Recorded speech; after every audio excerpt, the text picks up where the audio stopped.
शरद निके पाटील दिसत आहेत तर पुन्हा एकदा पल्लवी वानखडे जी की अकोल्याची आहे आणि माझी बेस्ट स्टुडंट आहे. तिने आज बघा किती फ्लॉलेस, ब्युटिफुल आणि फॅब्युलस साऊथ इंडियन गेटअप तिने दिलेला आहे. ड्रेपिंग किती परफेक्ट बघा, टॉप टू बॉटम सगळं परफेक्ट ड्रेपिंग केलेलं आहे. समोर फ्रंट एलिव्हेशन सुद्धा सुंदर आणि साऊथ इंडियन गेटअप मध्ये तिने थोडा टिंट मराठी टच पण दिला नथीमुळे. तर बघा फ्लोरल हेअरस्टाईल बेटा गोलफिर कम्प्लीट साऊथ इंडियन लुक तिने दिलेला आहे.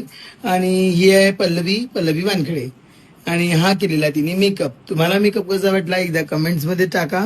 खरंच काम चांगलं करत आहे. हा तिचा चौथा डेमो आहे ना. चारही डेमो तिचे अमेझिंग, ब्युटिफुल आणि फॅब्युलस झालेत. आणि विशेष म्हणजे हा जो तिने डेमो केला हा इंडियन म्हणजे डार्कर कम्प्लेक्शनवर होता. आज डार्कर कम्प्लेक्शनवर एवढा मोठा टास्क डेमो करणं इट्स नॉट जोकिंग. सो तिला अप्रिशिएट करा, लाईक करा आणि तिचे फोटोज सगळे तिच्या प्रोफाईलवर जाऊन बघा. खूप छान काम करतेस पल्लवी. गॉड